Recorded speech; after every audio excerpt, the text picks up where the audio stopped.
Hoy vamos a meternos de lleno en un tema que es clave para cualquier futuro docente en El Salvador. Vamos a hacer un recorrido por la historia, a veces bien complicada, de cómo se han formado los maestros y maestras en el país. Para entender cómo estamos hoy, pues hay que ver de dónde venimos, ¿no?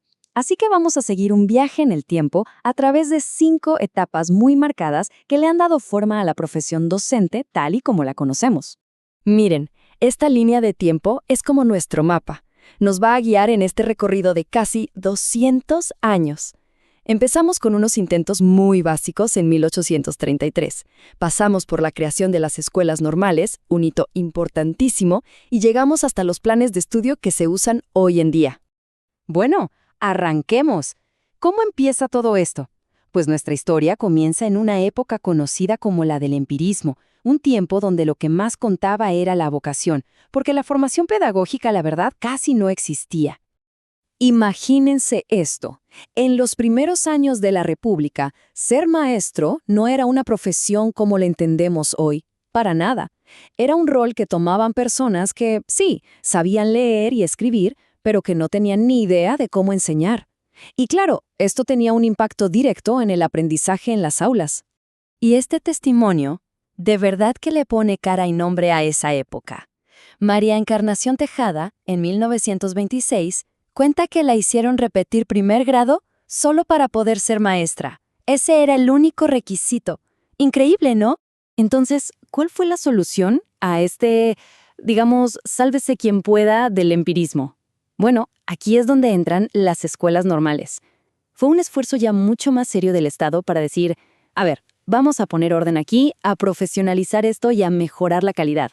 Ojo que este periodo fue larguísimo y tuvo sus altibajos. Al principio era un poco caótico. Las escuelas abrían, cerraban, pero después de 1946 la cosa se puso más seria. A pesar de todo, se logró sentar una base fundamental. La idea de que para tener una buena educación se necesitan maestros bien preparados. Y ahora pasamos a lo que fue, sin duda, el momento cumbre, el clímax de la inversión del Estado en la formación de sus maestros, el proyecto de la Ciudad Normal, una cosa monumental. Para que nos hagamos una idea de la escala de este proyecto, en 1968, todas las escuelas normales del país se juntaron en un solo lugar, un campus gigante llamado Ciudad Normal Alberto Masferrer, construido en un terreno de 40 manzanas. Y no era cualquier campus, ¿eh? Estamos hablando de algo de primer nivel. Tenía biblioteca moderna, laboratorios, instalaciones deportivas, hasta viviendas. Todo esto, y es un dato interesante, financiado en parte por la Alianza para el Progreso, en plena Guerra Fría. Era un proyecto centralizado para formar a los mejores educadores del país. Pero aquí la historia da un giro trágico. En 1980, con el inicio de la Guerra Civil, ese gran símbolo del progreso educativo del país fue cerrado. Y no solo eso, fue convertido en un cuartel militar. El cambio no pudo ser más drástico y simbólico. Claro, el cierre de la Ciudad Normal dejó un hueco enorme. Y ese vacío nos lleva a una década de mucha incertidumbre. Un periodo en el que la formación de docentes se desreguló por completo y se fragmentó. Miren esta tabla, porque resume perfectamente el cambio. Antes de 1980, todo estaba centralizado, controlado por el ministerio, con un plan único.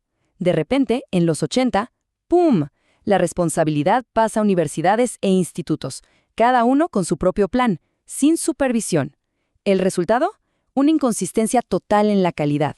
Y para complicar más las cosas, la principal universidad pública del país, la Universidad de El Salvador, que siempre fue como un pilar, también fue golpeada duramente por el conflicto. Sufrió intervenciones militares que, por supuesto, paralizaron la vida académica. Bueno, y después de la tormenta viene el intento de reconstrucción. Con los acuerdos de paz en 1992, el Estado se enfrentó a la tarea titánica de levantar el sistema educativo prácticamente desde las cenizas. Y cuando digo titánica no exagero. Miren estos datos de 1992. Es para quedarse helado. 3 de cada 10 personas no tenían ningún tipo de escolaridad y otros 3 de cada 10 no habían pasado de sexto grado.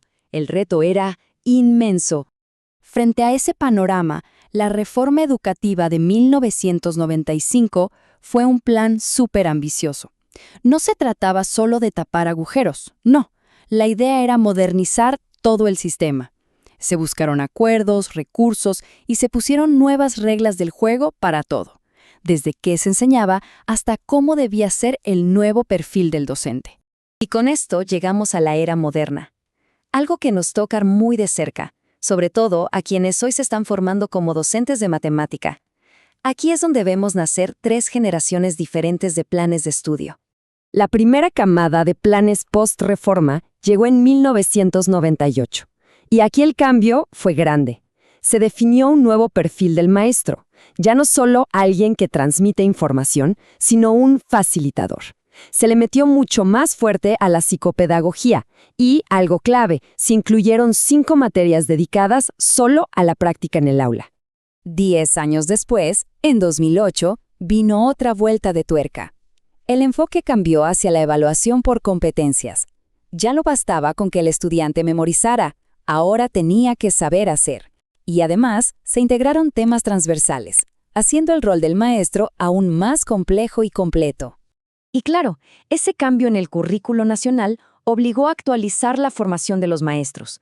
Así nacen los planes de 2013, que son los más recientes. Están diseñados justamente para que los nuevos docentes salgan preparados para enseñar bajo este modelo de competencias y con una visión social mucho más amplia. Entonces, después de todo este viaje, con sus aciertos, sus caídas y sus reconstrucciones, nos queda una pregunta flotando en el aire, ¿no? Una pregunta fundamental, sobre todo para quienes se preparan para enseñar una materia tan clave como la matemática. Y para no quedarnos solo en la teoría, aquí va una propuesta de actividad, un desafío. Se trata de aplicar todo lo que hemos visto. La idea es diseñar un pequeño módulo para una clase de matemáticas del siglo XXI, justificando cada decisión pedagógica con las lecciones que nos dejó la historia. Porque al final, de eso se trata, ¿verdad? De aprender del pasado para construir un futuro mejor.